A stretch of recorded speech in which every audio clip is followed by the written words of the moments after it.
ñu ngi leen di nuyu di leen sant di rafetlu ànd bi ngeen ànd ak seen programme Walf TV ñu am plaisir tey di dalal ci sunu plateau l'invité de la mi-journée Cheikh Ahmed Tidiane Ly mu jiite président mu jiite mouvement bi ñuy dippee Aar Fouta Podor Woyi ñu koy dalal ci sunu plateau bi Cheikh Ahmed Tidiane Ly ñu ngi lay dalal ci plateau Walf TV.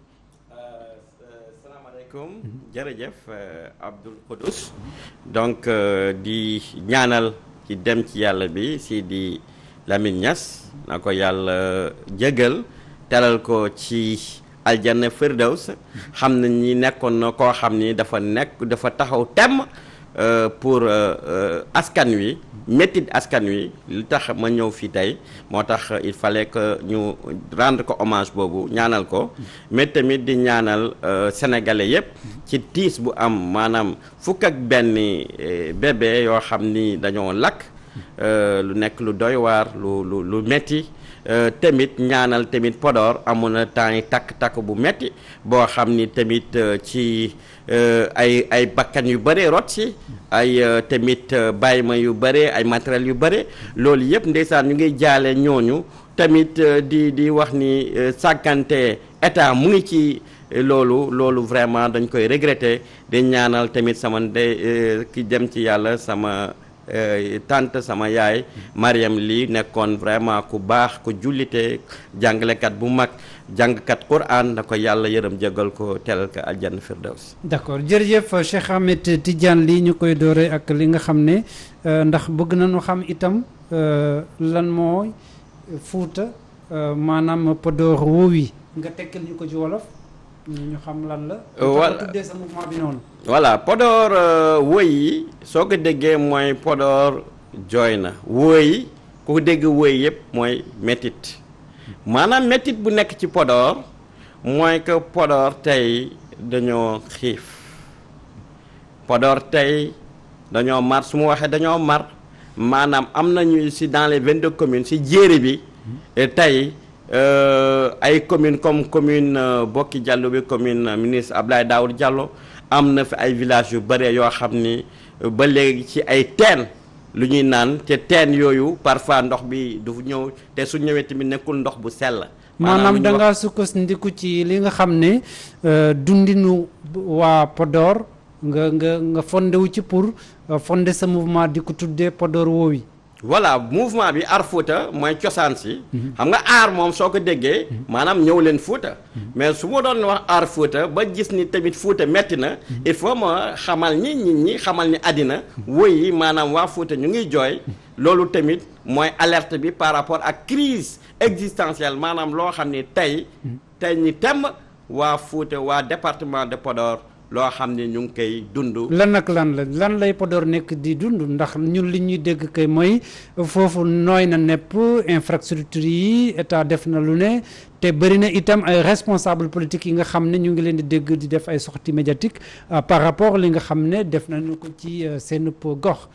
munoo wax ne ci gox yooyu askan wi dañoo sonn. bon loolu mooy nag loo xam ni yenuwul maana ndaxte Macky Sall tey. nommé na fa ay ministres yu bare ay DG ay PCA loolu moom lëmbee na fa loolu dëggantaan la tamit am nañ suuf bi am nañ ndox bi tey dañuy wax ci wàllum mbay mi wàllum mbay man loo xam ne yàlla moo ko wàccee si moo leen ko may moo ñu ko may loolu am na fa mais tamit paradoxe beneen bu ci nekk mooy loo xam ni tey yaatu na parce que tey suñ koy xayma ci approximativement rek ñu ngi am plus de 100 000 hectares exploitables viables mais ci 100 000 yooyu luñ ci exploité matul sax 25. kon da ngaa xeeb taxawaayu Sayed. naam Sayed de wax dëgg yàlla damay reconnaître que directeur bu bees bi am na ay jéego yu mu fa def mais tuuti na lool. par rapport ak Sow ak besoin réel boo xam ni Podor soxla na ko damay reconnaître aussi. que MCA par rapport ak travers ak waa Amérique lu ñu may mooy waa MCA am na ay yoon yu ñu xalla ba ñu nekkoon ci Ila Morphil nga xam ni su tawoon dañuy isolé wu loolu amatu fa mooy Ila Morphil ba des na nag parce que am na partie bu des li ma jaaxal mooy élection su ñëwee gars yi dañuy indi chantier bi comme temps yi chantier yi mi ngi foofu su élection bi jàllee tamit chantier yi taxaw. nañ ñaan yàlla mbirum politique la ñu koy defee. waaw nañ ñaan yàlla en tout cas bii yoon moom fekk chantier yi day continuer ndaxte amoon na ci élection bële passé machines yi ñëw ba ñu démarré mu élection bi kiwee loolu taxaw continuer ci jafe-jafe bi Podor woy yi. maanaam tey soo gisee Podor yàlla lu ñu may. mais est-ce que xam nga ni Podor man su ma wax jëlee sama commune Podor amul ay toolu ceeb yoo xam ni population commune Podor da nga ko am et pourtant ginnaaw lu ñuy wax digue de protection bu fa nekk mais y a plus de 10 000 hectares yoo xam ne muy foofu suuf boo xam ne am nañ ci def maanaam nawet su ñëwee avec la crue maanaam mbënd bi su ñëwee mu dellu loo xam ne dañ ko doon def depuis suñu ay maamaati maam agriculture boobu dañ fay def te léegi sax avec les changements climatiques loolu sax léegi amatul benn njëriñ su jeexee malheureusement suuf soos mu ngi foofu te au moment où Podor tey terrain bi commune de Podor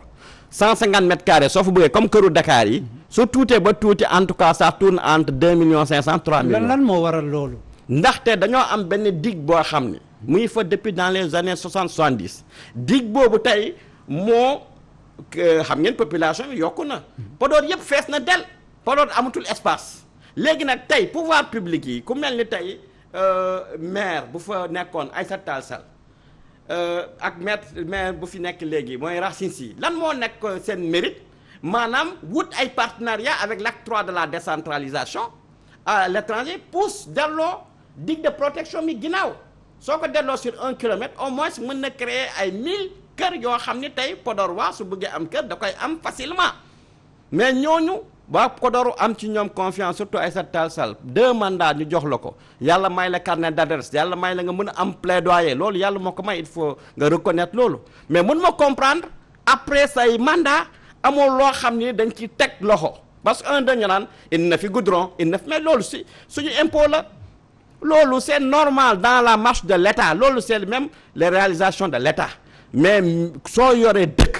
yow dafa am lu mu la war a jaral lu mu lay jaral xam nañ ni tey suñu assiette fiscale dafa tuuti ndaxte foofu amul ay usine amul dara mooy la ngay dem nga jéegaane nga dem wut ay partenaires à l'étranger avec l'acte 3 de la décentralisation may na la ko nga dem def ay comptes avec des privés ñu ñëw def ay aménagement bi ñu ko falee itam Cheikh Ahmed Tidiane yàggul xëy na peut-être ci tànk yooyu la. non kooku Aïssata Tall laay wax parce que ba léegi ministre des affaires étrangères la soo gisee ba fay taxaw xam nga Aïssata Tall Sall moom déjà mbiram romb na. non damay dut baaram ndaxte tey su nekkee ministre des affaires étrangères Podor moo ko may donc tey war na delloo njukkal Podor ci loolu noonu yàlla da may na ko moo am muy dem à chaque fois à l'extérieur yàlla war na indil Podor loo xam ne l'histoire de Podor dina retenir que kii nii tey am nañu lii lu am solo parce que su ñuy wax développement man moom am na keneen ku fa toog mooy maire actuel bi waaw maire actuel bi tamit moom si moom laay xuus léegi xamee nañ ko ku yéwén ku baax kuy def ay beaucoup de social loolu dañ koy reconnaître mooy Racine Sy waaw temps yi sax jël na ci poche am pour def assainissement pour nawet bi su ñëwee duñu am problème ñu ngi koy wax jërëjëf mais fu ñuy xaar Racine Sy moom dafa waxoon ni 90 jours day changer visage Podor ba léegi 100 jours yi 100 jours yi ba léegi ñun ñu ngi fii 100 jours yi gisaguñu gaanam loo xam ni changement bu rëy am nañ ci moom yaakaar bu bëre ci yàlla may na ko relation bi yàlla may na ko alal bi ñu ngi koy xaar bu baax parce que mu ngi wax de régie des travaux ñu ngi koy xaar foofu parce que loolu quand même dina am lu mu jouer lu mu wàññi ci chômage yi mais tamit ñu ngi koy xaar ci Gambol soo déggee Gambol mooy digue de protection foofu ñun xam nañ ne yàlla may na ko loo xam ni tey am na mun na am mérite boobu dans l'histoire de Podor mu dem ma reculer ko ba 1 kilomètre même su nekkee sax dañuy contracter suñu amul ay partenariat au niveau international même suñuy def ay contracter avec des privés ñu def ko ñun un Podor waa kuy jënd ay terrain 2 millions 500 soo ko waxee 500 000 da koy ça va s'acheter comme de petits pains tey ñu judd ay 80 ay 79 bàyyi presque amuñu kër. d'accord est-ce que tam li ngay wax ni am Cheikh Ahmed Tidiane li mën nga ñu confirmer ne li ñuy dégg ne xiif gi bëri na ci côté boobu itam dëgg la. non loolu dafa nekk loo xam ni lu leer ndaxte xiif boobu tey xam nga tey kilo ceeb bi tey à Podor foo xam ni wax dëgg yàlla ndox bi mu ngi ni muy mais c'est à 400 te xam nañ ni Podor amul comme fii Dakar nga mën a xëy dem benn usine nga mën a xëy dem ci marché yu mag yi kërti tey man dafa am keroog rek dama lay jox benn exemple ndaw benn kii bu jógee Ngawle benn dëkk bu nekk à 3 kilomètres xoolal te tànk la doxee mu ni ñetti fan ci takkul këram xale yi sax dañuy dem ci ay dëkkandoo yi di kii ak yooyu xoolal exemple boobu wallahi lazim si télé laa nekk xam nga loolu dafa nekk loo xam ni man boobu jour sama xol foofu sax la jógee. ci exemple responsable politique yi ñuy dégg ci gox yi yëpp. non mais responsable yi ci ki ci jiitu mooy Abdoulaye Daouda Diallo ministre des finances coordinateur maire Bokk Dialloubé mais moom ay folklore moo leen fay indi tey dañu war a am meeting wala tey président dafa war a ñëw wala tey élection mu ngi jib si ñu ñëw yor seen oto yu bare di maye fii ay 50 000 di maye fii ay 100 000 ak yooyu mais gisuñu. kon pour yow élection yi dañuy jënd askan wi. non loolu achat de conscience moom c'est un secret nekkul secret foofu. ñëpp xam na ni loolu dafa nekk loo xam ni ñoom ci loolu du ñuy dundee ndaxte su demee ba élection bi jege dañuy indi seen ay ceeb indi seen ay diwlin man je me dis que sax parce que ñoom dañoo am xam-xam il faut que par exemple tey ñoom ñëpp yàlla may la leen dañoo am xam-xam jàng xam lu ñu war a def ba changer dundin population bi mais lu tax duñ ko def parce que tey Podor pour changer département Podor mooy aménagement et créer des exploitations familiales boo xam ne tey famille bu nekk dina nekk ci 5 hectares 5 hectares nga accompagner leen en intrant nga accompagner leen ci ay semences de qualité et tout mu am suivi évaluation mais tey loolu amul Podor lan moo fa am ay tool 20 ar yoo xam ni une famille de 20 personnes suñu paree duñ ci am 100 sacs te tey accompagnement bi sax en termes de semences intrants amul. dañuy ñëw wax subvention am na parfois dañuy indi ay engrais subventionné ay kii yooyu sax tey ñu koy population ñu ko soxla dëgg duñ ci jot ay ñeneen ñoo ci jot donc problème boobu moo fa am. d'accord ginnaaw yaa ngi wax li nga xam ne mooy pauvreté ak li nga xam ne moo jëm ci wàllum xiif bi nga xam ne ñu ngi koy dégg ci wàllu woowu ñu dégg ci jamono ji itam ki nga xam ne mooy député la Farba Ngom ñu ne dañu ko sàcc lu toll ci 890 millions est-ce que loolu xel mun na ko nangu ci gox yi nga xam ne yow yaa ngi wax ne dañoo xiif am kenn koo xam ne li ni mel mi ngi koy denc. voilà donc vraiment loolu ban commentaire nga ci am. bi mu ko déggee non xool dafa gën a metti mais nag Farba Ngom dañ koy wax tey dañuy may loolu scoop boobu tey exclusivité ba Walfa ñun Art Fouta bu mu moom Farba Ngom dañ koy porter plainte au niveau de la CREI comme luñ ko porter woon plainte léegi dinañ def léegi ñeenti at bu mu saagee préfet Kanel dañ ko porter plainte pour insulte aux institutions de la République moom tamit tey dañ koy porter plainte au niveau de la CREI pour mu justifier xam nga parce que tey amul lu jógee 1 million nit ki yor ko fekk yow sa salaire tey xam nañu député ñaat lay am matul sax 2 millions ça dépend ci kéem ak yooyu mu dem yor lu toll noonu alal yóbbu ko banque yenn alal yi soo ko yàlla xaalis yi su nekkee véritablement si yoon la ñu wax dañ ko war a denc banque donc loolu vraiment damay interpeller le procureur de la République na ubbi enquête woo Farba Ngom ñun en tout cas dañu def loolu ndaxte mënuñu fi nekk di xiif di mar suñu ay seuil critique de la malnutrition mooy xiif di rey ay xale xam nga gis nga nekk ci ay jafe-jafe liggéey xale yi liggéeyuñu comme benn nit rek yor xaalis boobu denc ko këram ñaan sàcc mais loolu mooy lan président Macky Sall bi la doon département de Podor di la jox écrasante majorité joxewu la pour loolu président de la République Macky Sall bu ko département de Podor di la doon fal di la falaat bëgg la ba wecceewu la dara nga am score boo xam ni mosoo ko am fenn ci Sénégal nañ la ko jox pour nga jox leen infrastructure yu taxaw nga jox leen ay tool yu baax nekkul ay doomu tool de 20 hectares mais famille bu nekk na taxaw ak 5 hectares mu am accompagnement bu ñu ko doon jox pour tey am na ay poste de santé yoo xam ni am na ay case de santé yoo xam ni dañoo tëj lu tax courant imaginel ay poste de santé ci yenn dëkk yi parce que courant bi ñëwagul wala nga dem ci véritablement yenn dëkk yoo xam ni ay dëkk yoo xam dina am ay 1000 personnes fekk amuñ benn infrastructure de base les abris provisoires dañuy sore di wax ci àll bi bari na mais Podor commune sax Podor commune am na ay abris provisoires quartier Suyma école bu nekk quartier Suyma mooy quartier maire bi Racine Sy foofu mooy quartier am cosaanam foofu am na abri provisoire ci Podor lu mu compter yëpp ci ay autorités loolu donc dafa nekk loo xam ni vraiment dafa doy waar dafa metti moo tax loolu mooy ni Podor wéy Fouta titre foncier bu Macky Sall waa population yi dañ ko bëggoon parce que wax dëgg yàlla seen doom la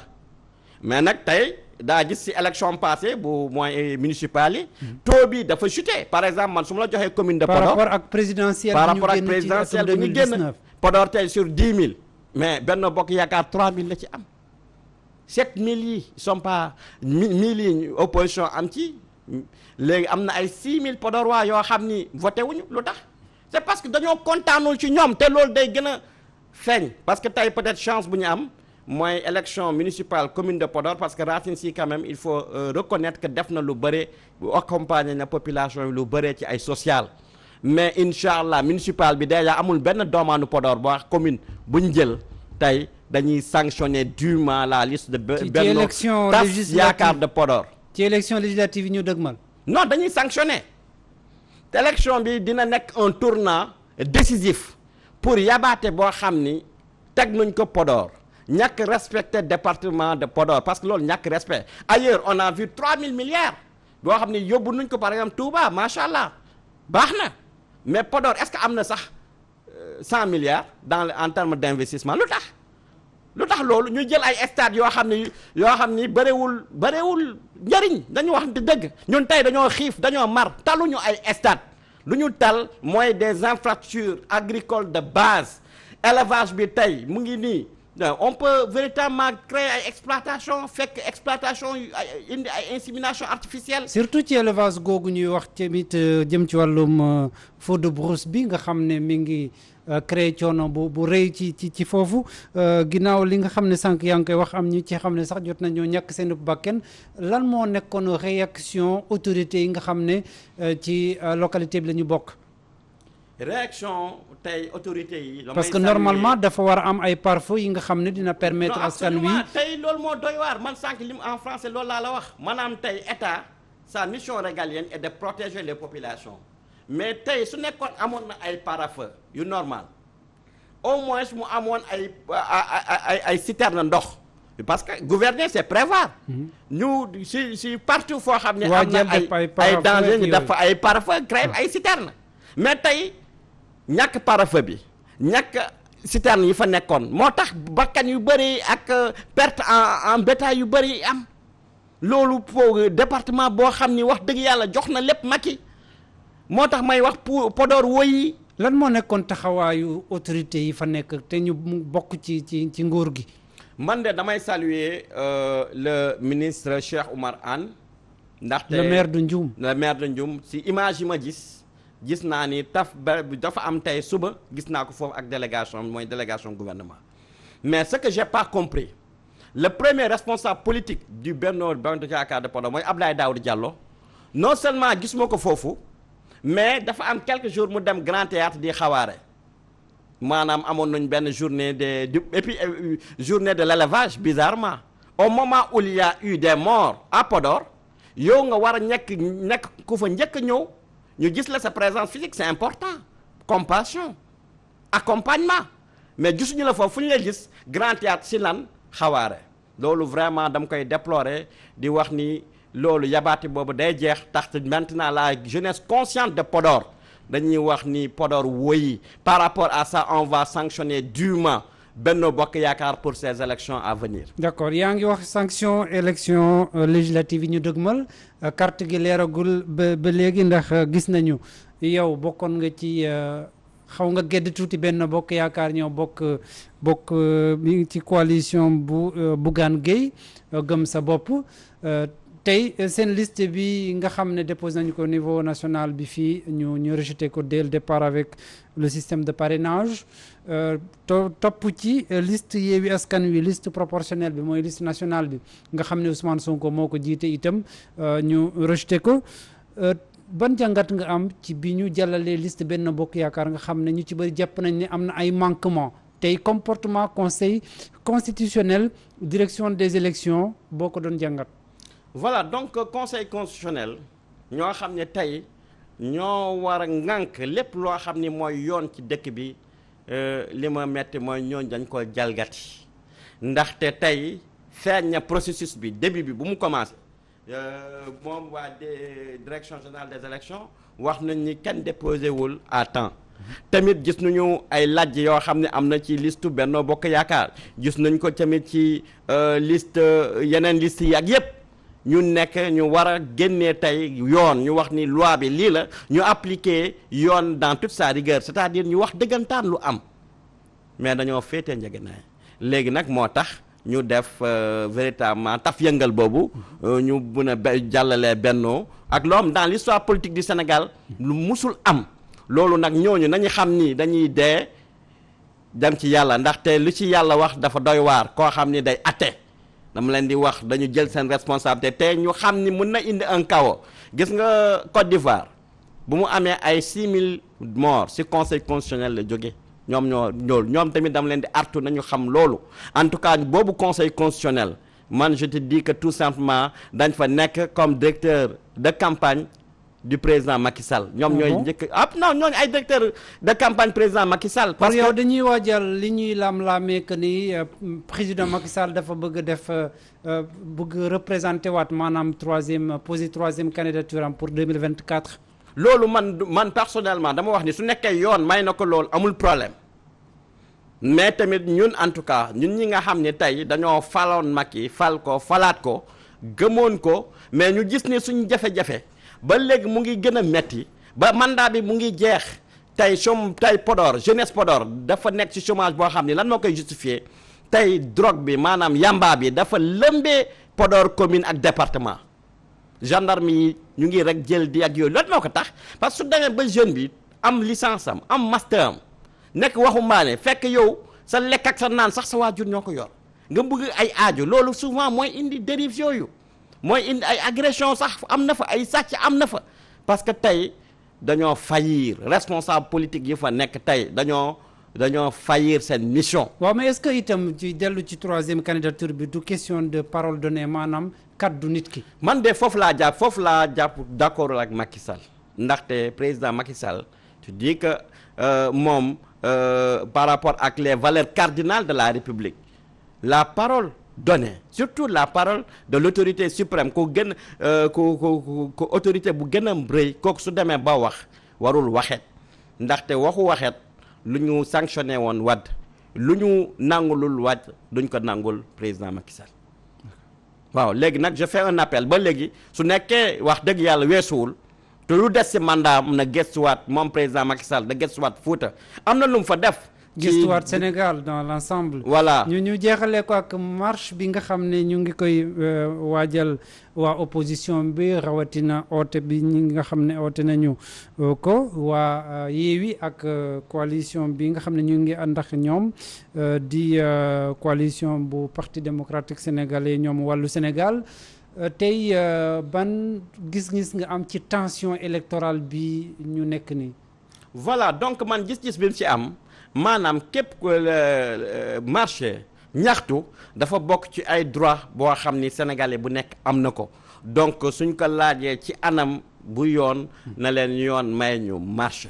te tamit dund bi dafa metti population Sénégal dañoo sonn donc ku bëgg a marché nañ ko bañ mu marché bañ ñu marché wala ñu indi ci ay problème encore loolu day indi tout simplement ay guuta yoo xam ni safara boo xam ni kenn xamul kañ lay fay donc par rapport à ça en tout cas je demande solennellement maa ngi ñaan président Macky Sall na xoolaat bu baax yorin bi surtout ñun département de Podor wëyi tey Podor population am la mu gëstuwaat agriculture bi bu baax mu gëstuwaat élevage bi bu baax mu gëstuwaat tamit les cases de santé les postes de santé ndaxte yooyu yëpp dafa lajj bu doy waar tey Podor mu ngi jooy te warul nangu lool ndaxte Podor jox na ko lépp. jërëjëf Cheikh Ahmed Tidiane Ly. jërëjëf encore une fois di leen féliciter ci liggéey bi bu mucc ayib boo xam ni ngeen koy def ci Walf nekk ay voix sans voix di leen ci ñaanal di ñaanal encore Sidi Lamine Niass ci fu mu nekk. jërëjëf sunu gan gi tey l'invité de la rédaction de la mi-journée Cheikh Ahmed Tidiane Ly mu nekk président du mouvement Arrêt Fouta Podor Woyi mu nekk nag li nga xam ne ñoon waxtaanee lu jëm ci wàllum actualité rawatina situation bu Podor ñu ngi leen di jaajëfal ci bàyyi xel bi ngeen bàyyi sunu programme Walf TV di leen dig daje ëllëg ci ay yeneen i jotaay